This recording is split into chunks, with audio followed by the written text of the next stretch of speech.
When Alexandra Sterling, 32 years old, CEO of an industrial empire worth $700 million, walked into the rundown auto shop in East Los Angeles with her Ferrari Roma stranded on a flatbed tow truck, she had no idea that the man with oil-stained hands bent over an engine would change the course of her life forever. Michael Carter, 29 years old, had only $600 in his bank account and worked 16 hours a day in that small garage to pay for his sick father's medical bills. But he possessed a talent that no Ferrari engineer had ever seen. When the V8 engine roared back to life under his calloused hands, after the best technicians in America had declared it irreparable, Alexandra realized she was witnessing something extraordinary. But what she didn't know was that this young mechanic was hiding a secret that would shatter all her certainties about money, power, and love. And what Michael didn't know was that this elegant and seemingly cold woman would do the craziest thing of her life: kneel before him, not to beg, but to ask him to marry her. If you're ready for this story, write in the comments where you're watching this video from. Carter & Sons Auto Shop sat in a forgotten industrial zone on the east side of Los Angeles, where abandoned warehouses outnumbered active ones. It was a corrugated metal building with sun-faded signs, surrounded by used tires and car wrecks waiting for an unlikely resurrection. Inside, the smell of motor oil mixed with hot metal and gasoline, creating that unmistakable scent that only true mechanics recognize as home. Michael Carter was 29 years old, but his hands told a longer story. They were strong and calloused, with scars forming a map of years spent wrestling with rusted bolts and sharp metal edges. He had dark hair always in disarray, blue eyes that shone with intelligence hidden under layers of fatigue, and a lean physique sculpted by manual labor. That Thursday morning in September, he was bent over the engine of an old Alfa Romeo 156. His arms buried up to the elbows in the engine bay, murmuring sweet words to the motor as if it were a living creature. He had grown up in that shop. His father, James Carter, had opened it 30 years ago with the dream of creating something to pass down. Michael had learned to distinguish the sound of a healthy engine from a sick one before he could even read. At 7, he was changing spark plugs. At 12, rebuilding carburetors. At 16, he had repaired his first completely burned-out engine. He had a natural gift, a kind of sixth sense that allowed him to understand what was wrong with a car just by listening to its sound. Old customers said he had magic hands, that he made engines talk. But magic didn't pay the bills. The shop had been struggling financially for years, crushed by competition from big chains and official dealerships. Michael worked 16 hours a day, 6 days a week, accepting any job, from simple tune-ups to impossible restorations. He earned barely $1,000 a month, just enough to survive and contribute to his father's medical expenses. James had suffered a stroke 2 years earlier. The strong man who used to lift engines with his bare arms was now confined to a wheelchair, the left side of his body paralyzed, speech reduced to confused syllables. He lived in a nursing home in Pasadena that cost $1,800 a month, and his pension covered only half. Michael paid the rest every month, even when it meant skipping meals or turning off the heat in his freezing studio apartment. That morning, he was about to finish repairing the Alfa when he heard the unmistakable sound of a powerful engine shutting off in front of the shop. Then the mechanical whine of a tow truck lifting something heavy. He wiped his hands on an already black rag and stepped out into the blinding September light. What he saw took his breath away. On the flatbed sat a Ferrari Roma, one of the most beautiful automobiles ever created. Rosso Corsa red bodywork, polished like a mirror, elegant lines that seemed sculpted by wind itself. It was one of those cars that costs more than most people will earn in a lifetime, the kind of automobile Michael had only seen in specialty magazines he flipped through during lunch breaks. But it wasn't the Ferrari that stole his breath. It was the woman who stepped out of a black BMW 7 Series that had pulled up behind the tow truck. Alexandra Sterling wore a navy blue pantsuit that probably cost as much as 3 months of Michael's rent. She was about 30, chestnut hair pulled back in an impeccable chignon, green eyes behind designer sunglasses, and that straight, confident posture that only years of private schools and board meetings can give. On her feet were vertiginous heels that clicked on the cracked asphalt like hammer blows. She was accompanied by a man in a suit and tie who must have been an assistant or driver. Michael suddenly became aware of his stained work coveralls, his sweaty hair, his grease-blackened fingernails. But he stood firm, waiting. Alexandra removed her sunglasses and scrutinized him with a look that seemed to assess whether this run-down shop was really the right place. When she spoke, her voice had that educated West Coast accent typical of wealthy LA. She explained that her Ferrari had died that morning on the freeway.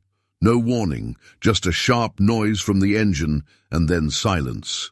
She'd had it towed immediately to the official Ferrari dealership in Beverly Hills, where 3 engineers spent 2 hours examining it before giving their diagnosis.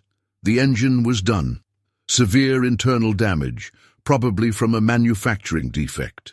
They would have to order a new engine from the factory in Italy, cost $150,000, waiting time 3 months. But Alexandra couldn't wait 3 months. She needed that car. It was a gift from her father before he died, the only thing she had left of him besides the company he'd left her. So she had done something her fellow billionaires would consider crazy. She'd searched online for the best auto shops in Los Angeles and found glowing reviews of a certain Michael Carter, described as an engine genius. Michael listened in silence, his hands still dirty from the rag. When she finished speaking, he simply asked if he could see the engine. Alexandra nodded, and he approached the Ferrari with the respect reserved for works of art. He opened the hood, and what he saw confirmed the dealership's diagnosis. The damage was severe. But while the engineers had given up, Michael saw possibilities. He saw an injured but not dead engine, saw solutions where others saw only problems. His fingers traced the lines of the twin-turbo V8 like a pianist caressing keys before a concert. He turned to Alexandra and said something that left her incredulous. He could fix it, not replace it, fix it. He would have to completely dismantle the engine, rebuild the damaged parts, test every single component. It would take 2 weeks of intensive work. The cost would be 1/10 of the dealership's price. Alexandra's assistant laughed, calling the idea ridiculous. A Ferrari Roma doesn't get repaired in an East Side garage. It goes to the factory. But Alexandra silenced the man with a wave of her hand. She stared straight into Michael's eyes, looking for signs of boasting or arrogance. What she saw was only quiet competence and absolute honesty. She accepted, but added one condition. If Michael really managed to repair that engine, to make it like new or better, she would pay double the estimate. Not out of charity, but because true talent deserves reward. Michael nodded and shook the hand she offered. Alexandra's hand was soft and perfumed. His was rough and oil-stained, but the grip was firm from both sides, sealing an agreement that would change both their lives in ways neither could imagine. As the black BMW drove away, Michael stood staring at the Ferrari. He had just accepted the biggest challenge of his life.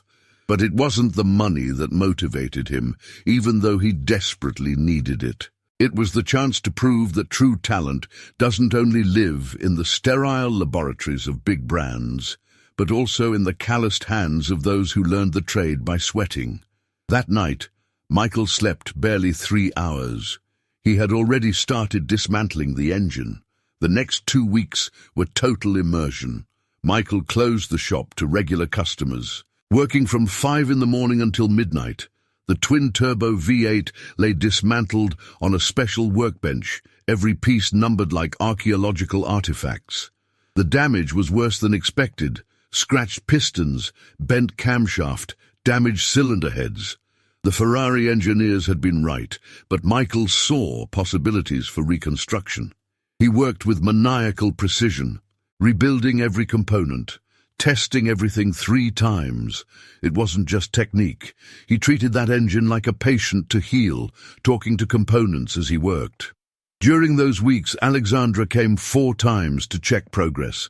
She'd arrive in the BMW, walk in with impossible heels, silently observe those dirty hands performing miracles. The 3rd visit was different. She arrived in the evening when the sun painted the sky orange. Michael was testing cylinder compression, so concentrated he didn't hear her enter. Alexandra watched him for a long time. She saw total dedication, genuine love for the craft. So different from the men in her world who measured everything in profit and loss. When he noticed her, he blushed. He apologized, but she smiled. It was beautiful to see someone so passionate. Then she asked if he could show her what he was doing. Michael hesitated, but her curiosity was genuine. He began explaining timidly, then enthusiastically, how the V8 worked, what he'd found, how he was repairing it. Alexandra listened, fascinated. She'd signed million-dollar contracts, but had never seen anyone talk about their work with such pure passion. The conversation drifted from engine to life. Michael told her about his father, who taught him everything, the struggle to keep the shop open, dreams crushed by reality, without self-pity, just determination. Alexandra shared things she never told anyone. Her father, who died of cancer, the empire left to her at 30, the loneliness of command, how everyone saw her only as the billionaire heiress and never as Alexandra, how that Ferrari was her father's last gift. When she left that evening, something had changed. They were no longer just client and mechanic. They were 2 people who had recognized each other. On the 14th day, Michael completed reassembly. Every piece in place, every connection tested. He called Alexandra at 7 in the evening, voice trembling. He was ready for the test. An hour later, the Ferrari was in the test bay. Michael had connected diagnostic instruments and fire extinguishers. Alexandra stood beside him in jeans and a white blouse, without heels for the first time. She looked younger, more real. Michael turned the key. For an eternal moment, nothing happened. Then the engine exploded to life with a roar that made the walls vibrate. Not the sick sound from before, but a perfect, powerful song. Perfect temperature, perfect pressure, no abnormal vibrations. The engine wasn't just repaired, it was better than before. Alexandra understood the expression on Michael's face. The look of an artist who'd completed his masterpiece. When he turned to her, they stood in silence. Then Alexandra hugged him, a real embrace full of gratitude and something deeper. Her eyes were wet when they separated. The following week, Alexandra picked up the Ferrari. She paid double as promised, plus a bonus. But before leaving, she made a proposal. Her company was looking for a technical consultant. $100,000 a year, office on-site, economic stability. He could leave the rundown shop. Michael listened in silence. It was the opportunity he'd never dared dream of, but he refused. This story hit you, didn't it? Tap that little like, and don't forget to subscribe to the channel. All right, let's keep going. The shop was his father's dream. Closing it meant betraying him. He preferred to struggle every day rather than abandon that legacy. Alexandra smiled genuinely. She said she understood and respected his choice more than he could imagine. Her door was always open. When the red Ferrari disappeared, Michael thought that was the end. 2 worlds briefly touched, then separated again. He couldn't have been more wrong. 2 months after the repair, Michael was working on a Fiat Panda with a destroyed transmission when the shop phone rang. It was a number he didn't recognize. The voice on the other end was formal, professional. It introduced itself as Alexandra Sterling's personal assistant. There was a technical emergency at the company, something involving a fleet of industrial vehicles. They needed a consultant immediately. Alexandra had specifically requested Michael. Payment for 1 day's work was $5,000. Michael accepted, more out of curiosity than money. The next day he showed up at Sterling Industries headquarters, a glass and steel skyscraper in downtown LA.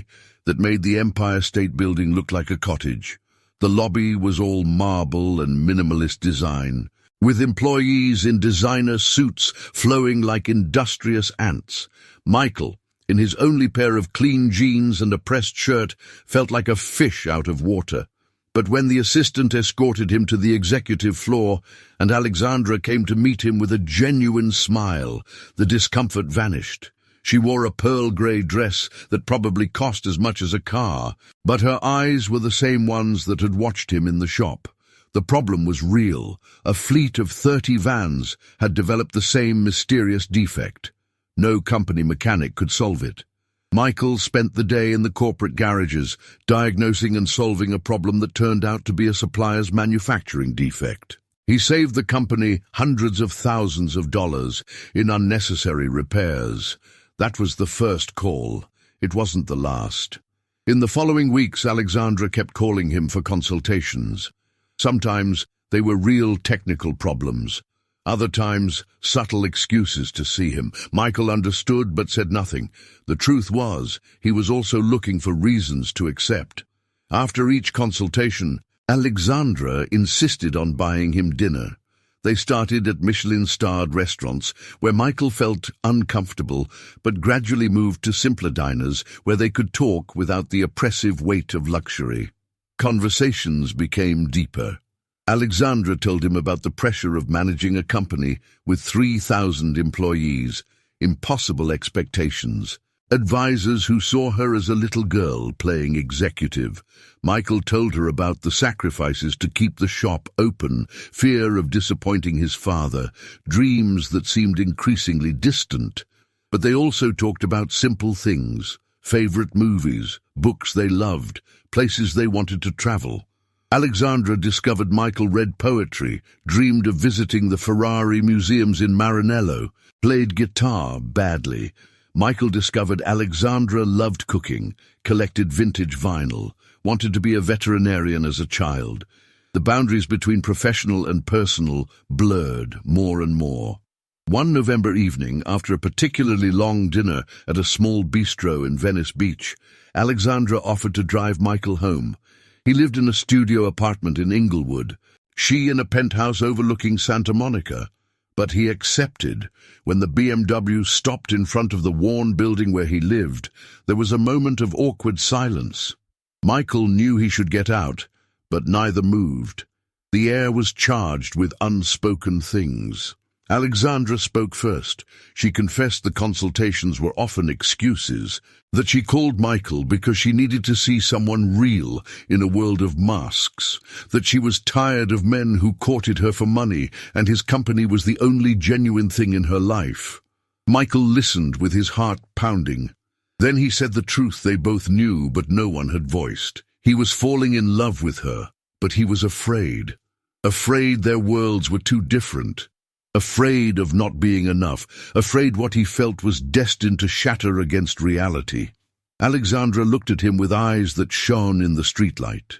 She said she was afraid too, but fear had never been a good reason not to try. That money meant nothing if she had no one to share it with. That Michael had shown her a different way of seeing the world and she didn't want to lose it. That night they kissed for the first time, in the car parked in front of an anonymous building. It wasn't a movie kiss. It was uncertain and imperfect and wonderful. It was the beginning of something neither knew how to name, but both desperately wanted.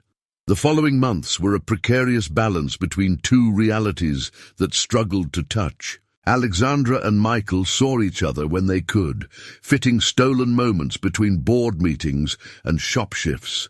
She learned not to care if he arrived with oil-stained hands. He learned not to feel inadequate when she talked about million-dollar acquisitions.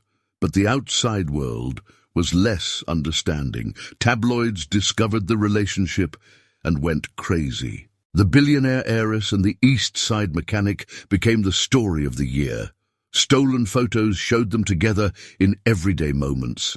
Her waiting outside his shop, him accompanying her to corporate events in a rented suit. Comments were brutal. Many called him a gold digger, a fortune hunter who'd seduced a rich woman. Others mocked her for lowering herself to date a blue-collar worker. Her friends suggested she was going through a crisis, that Michael was just rebellion against her status. His customers teased him, asking if he only fixed Ferraris now. The pressure became unbearable. Sterling Industries' board of directors expressed concern about corporate image. Alexandra's mother, an aristocratic woman who'd never approved of anything, threatened to rewrite her father's will if she didn't end this farce. Michael felt the weight growing every day. He didn't want to be the reason Alexandra lost everything her father had worked for. He didn't want to be the mistake she'd regret someday. So he made a decision that broke his heart. He told her they had to stop. Alexandra listened in silence on a rainy March evening, sitting in her car parked outside the shop. When he finished speaking, voice broken and eyes red, she remained silent for long minutes. Then she said something Michael didn't expect. She told him how her father, before dying, had made her promise one thing: not to carry on the company or maintain the Sterling name. He'd made her promise to be happy because he'd sacrificed too much to his career and regretted every unlived moment. He'd told her all the money in the world wasn't worth an hour of true joy. Alexandra was about to say more when Michael's phone rang. It was the nursing home. His father had had another stroke. It was serious. He needed to come immediately. That night, Michael stayed at James's bedside, holding his hand while machines hummed. Alexandra arrived an hour later, still in an evening gown from a corporate event. She sat on the other side of the bed and stayed there all night, without saying a word, but present. James survived, but doctors were clear. The next stroke would be the last. He needed more intensive care, a better facility, experimental treatments. Costs Michael couldn't possibly afford. That's when Alexandra did something Michael never forgot. Without asking his permission, without making it dramatic, she arranged James's transfer to the best neurological rehabilitation clinic in LA. She paid for everything a year in advance. When Michael protested, she simply said she was doing it for James, not for him, because every father deserves the best care. But Michael understood she was doing it for both, and in that gesture he saw not charity, but love in its purest form. 6 months later, on a September morning identical to their first meeting, Alexandra walked into Carter & Son's auto shop. But this time, there was no broken Ferrari on a flatbed. There was just her, in jeans and a simple blouse, hair loose on her shoulders. Michael was working on the engine of an old Lancia Delta, hands immersed in oil, as always. When he saw her, he quickly wiped his hands and went to meet her. But something in her expression stopped him. Alexandra seemed nervous, rare for her. She was fidgeting with something in her pocket, avoiding his gaze. Michael felt a wave of fear. Was she going to say it was over? That the board had won? That her mother was right? Instead, Alexandra began to speak. She told him how the last year had been the most difficult, but also the most real of her life. How Michael had taught her that a person's value isn't measured in dollars, but in authenticity. How every moment with him was worth more than all the board meetings in the world. How she'd fallen in love, not despite their difference, but perhaps because of it. Then she said something that made her voice tremble. She said society kept asking when Michael would propose to her, expecting him to make the big move as tradition demands.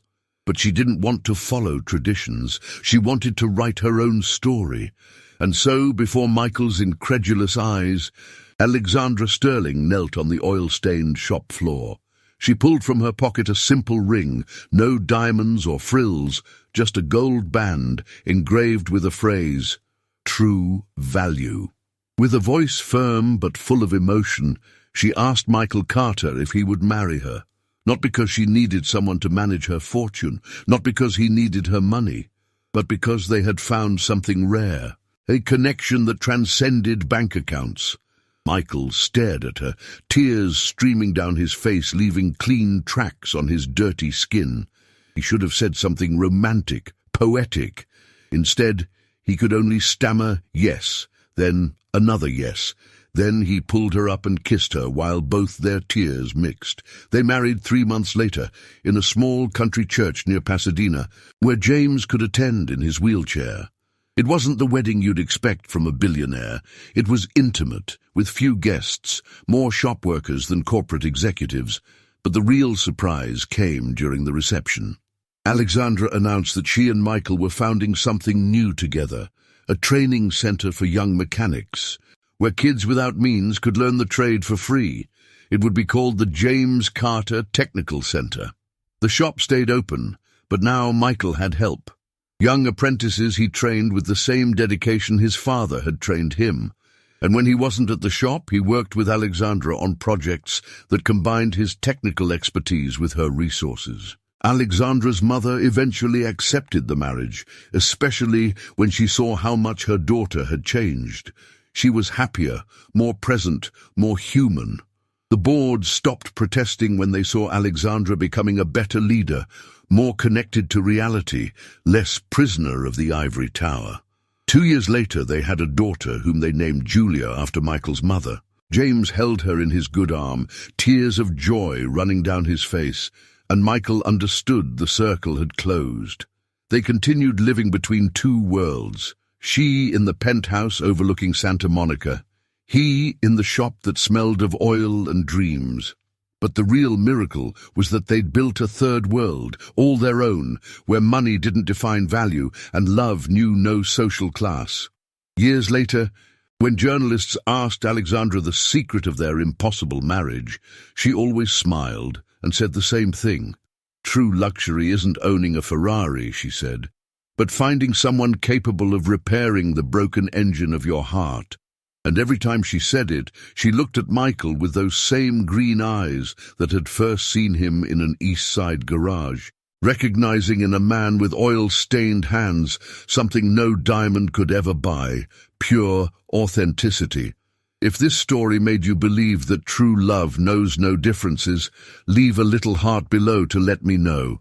And if you really want to support stories like this, that speak of real people with real hearts in a world that often forgets what truly matters, you can leave a little thanks from the heart through the Super Thanks feature below. Every gesture counts, just like Michael's hands when he repaired that engine expecting nothing in return. Because you chose to stay until the end, and that makes you as special as the protagonists of this story.